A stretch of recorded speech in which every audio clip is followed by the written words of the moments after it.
Hello students, मैं अभी tutorial से विवेक श्रीवास्तव। आज हम लोग पढ़ेंगे पार्टनरशिप ड्यूटी। इट मीन्स साझेदारी संलेख। ये साझेदारी का मेरा चौथा लेक्चर है। जिन लोगों ने मेरे पिछले वीडियोस को नहीं देखा है वो मेरे चैनल पर जाके देख सकते हैं, और अभी तक जिन लोगों ने सब्सक्राइब नहीं किया है कृपया चैनल को सब्सक्राइब करें, लाइक करें, और अगर वीडियो अच्छी लगे तो इसे शेयर भी करें। और अगर वीडियो में किसी प्रकार के कोई कमियां हो, कोई क्वेश्चंस हो, कोई क्वेरी हो, तो ये आप मुझे कमेंट बॉक्स में लिख के ज़रूर पूछ सकते हैं, और पूरी कोशिश रहेगी आपके प्रॉब्लम को सॉल्व करने की या उस टॉपिक को ब्रीफली दूसरे वीडियो में समझाने की। तो ये मेरी तरफ से एक कोशिश है जिससे आप लोग सोशल मीडिया के थ्रू ऑनलाइन आप अच्छे से पढ़ाई कर सकें, जिससे आपकी पढ़ाई में किसी भी प्रकार का व्यवधान ना हो जो विगत वर्षों में हुआ था कोरोना काल की वजह से। तो अब हम शुरू करते हैं अपना नया टॉपिक। अगर प्रश्न ये किया जाए कि साझेदारी संलेख क्या है, तो यहाँ पर एक उत्तर निकल के आएगा कि जब दो या दो से अधिक व्यक्ति किसी आर्थिक क्रिया को करने के लिए एक साथ सम्मिलित होते हैं तो इसे साझेदारी संलेख कहा जाता है। साझेदारी संलेख में ये बताया गया है कि दो या दो से अधिक व्यक्ति जब मिलकर किसी व्यापार को करने के लिए सम्मिलित होते हैं तो उनके बीच जो समझौते होते हैं, जो अनुबंध होता है, उन चीज़ों का, यानी ये कह सकते हैं कि सभी साझेदारों की शर्तें, जब दो साझेदार या तीन साझेदार यानी दो या दो से अधिक व्यक्ति आपसी शर्तों के अनुसार व्यवसाय करते हैं, और आपसी शर्तों में पूंजी का लाना, ख्याति का लाना, लाभ का बंटवारा, लाभ किस अनुपात में बटेगा, व्यापार कौन देखेगा, व्यापार की स्थिति क्या होगी, व्यापार किस स्तर पर किया जाएगा, इन सारी चीज़ों का अगर विवरण होता है तो इसे साझेदारी संलेख कहा जाता है। और साझेदारी संलेख में यह बताया गया है कि साझेदारी फर्म का पंजीकरण यह अनिवार्य नहीं है, यह ऐच्छिक रूप से रखा गया है, यानी सभी साझेदारों की सहमति हो तभी वो फर्म का पंजीयन करा सकते हैं, अदरवाइज़ पंजीयन कराने की आवश्यकता नहीं है। इसमें देखिए साझेदारी संलेख में सबसे पहला लिखा हुआ है साझेदारों का वेतन और उनका कमीशन। यानी कोई साझेदार अगर कोई एक्स्ट्रा वर्क करता है अपने साझेदारी फर्म के लिए तो उसे ऐसे एज ए एम्प्लॉय माना जाएगा और उसे उसका वेतन या जो भी पारिश्रमिक होगा उसे दिया जाएगा। अगर वो हर महीने काम कर रहा है तो वेतन के रूप में, और अगर कभी कभी एडिशनल वर्क कर रहा है तो वो कमीशन के रूप में।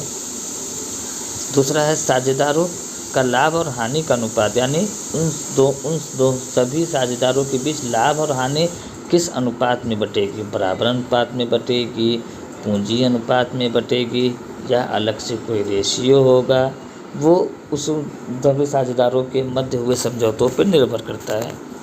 तीसरा है साझेदारों की सेवानिवृत्ति की तारीख। जैसे अभी सभी साझेदारों ने यह निर्धारित किया कि 60 साल के बाद या 65 साल के बाद या 70 साल के बाद कोई भी व्यक्ति इस साझेदारी फर्म में साझेदार नहीं होगा।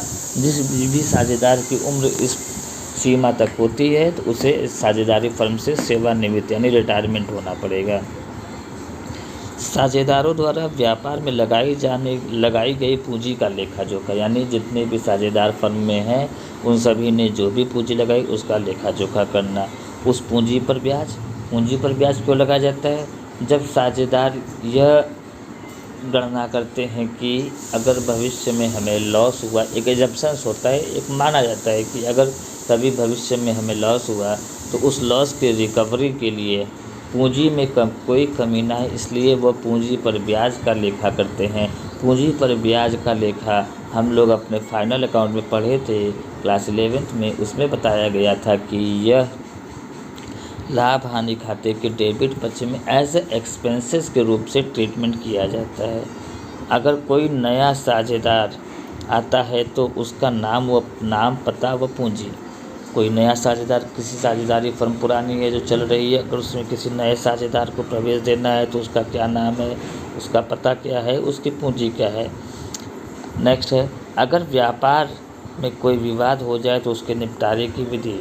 अगर सभी साझेदारों के मध्य या साझेदारी फर्म से किसी ग्राहकों के मध्य कोई विवाद हो जाए तो उसका निपटारा किन किन विधियों से करेंगे। जैसे साझेदारों के मध्य अगर विवाद हुआ तो हम अपने जो भी रिकॉर्ड्स होंगे उन्हें देखे जाएंगे, किसने कितना एक्सपेंसेस किया, वो सारी चीज़ें रिटर्न वर्क में होनी चाहिए। अंतिम में किए गए भुगतान का ब्यौरा एंड लास्ट भुगतान जो किया गया है उसका ब्यौरा, किस व्यक्ति को किया गया है, कहाँ किया गया, कितना किया गया है। कहा गया ना कि एक साझेदारी संलेख, जिसे एक साझेदारी समझौता भी कहा जाता है, एक रिकॉर्ड है। देखिए, साझेदारी तब सुर्खियों में आती है जब भागीदारों के बीच समझौते का एक परिणाम है। परिणाम का मतलब रिजल्ट, यानी जब सभी साझेदार मिलकर एक दूसरे के साथ शर्तों पर तैयार होते हैं। समझौता लिखित या मौखिक हो सकता है। अभी मैंने बताया था कि साझेदारी अधिनियम यह मांग नहीं करता कि समझौता लिखित हो या मौखिक या ऐच्छिक होता है। नेक्स्ट है, इसमें आमतौर पर साझेदारों के बीच सहयोग को प्रभावित करने के लिए सभी विशेषताओं को शामिल किया गया है, जिसमें लिखा है कि पूंजी का योगदान वह अनुपात जिसमें लाभ हानि को साझेदारों द्वारा विभाजित किया जाए। ऐसा नहीं है कि अगर कोई साझेदार, किसी फर्म में 4 साझेदार हैं और एक साझेदार ने पूंजी नहीं लाई तो उसे लाभ हानि के बंटवारे में कम लाभ दिया जाएगा। वो भी उस फर्म से बराबर लाभ का हिस्सेदारी रखता है। बस ये निर्भर करता है कि जब वह फर्म में प्रवेश कर रहा है या फर्म की स्थापना के समय से ही आ रहा है तो सभी साझेदारों के मध्य क्या शर्तें रखी गई। ये तो था आपके साझेदारी संलेख। साझेदारी संलेख से कुछ और भी हम तथ्य जानेंगे, इसे हम अपने अगले वीडियो में पढ़ेंगे। और साझेदारी से जुड़ा साझेदारी के अर्थ, लाभ और हानि जिन लोगों ने अभी तक नहीं देखे मेरे वीडियो में, वो मेरे चैनल को सब्सक्राइब करें और मेरे चैनल पे वो वीडियोस पड़े हुए हैं, उन्हें जाकर देखें, समझें। कोई भी समस्या हो, कोई भी प्रश्न हो, आप मुझे कमेंट बॉक्स में कमेंट करके ज़रूर पूछ सकते हैं।